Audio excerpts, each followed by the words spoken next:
Welcome to the latest edition of the New York Times Book Review's Weekly Picks, 6 new books we love this week. This week the editors highlight a crime novel, a memoir, a thriller, a history, a literary fiction, and a science fiction title, each offering a distinct lens on contemporary life. First up is the final installment of Colson Whitehead's Harlem crime trilogy. The novel is packed with heists, cultural shifts, and a nostalgic portrait of 1980s New York where excess and scarcity press on the city and its people with equal force. Critic Dwight Garner writes that Whitehead cracks the city open like a crab and pulls out the meat. The review praises Whitehead's ability to blend genre thrills with sharp social commentary, making the trilogy a landmark in contemporary crime fiction. Next, a heartbreaking memoir by Quick takes the form of a letter to his father as dementia dismantles the man who once terrified him.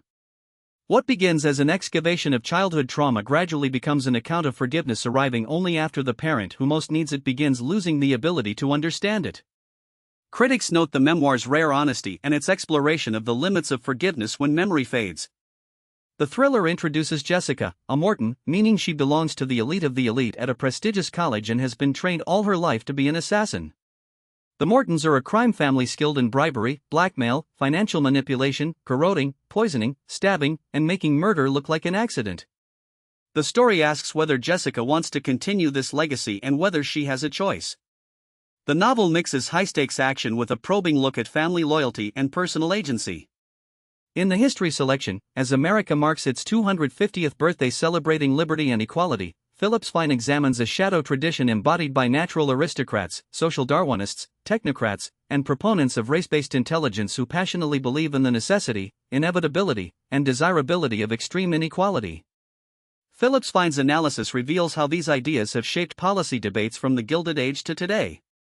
The literary fiction entry follows Rose, a grieving mother living mostly alone in a remote stretch of desert on the California-Nevada border.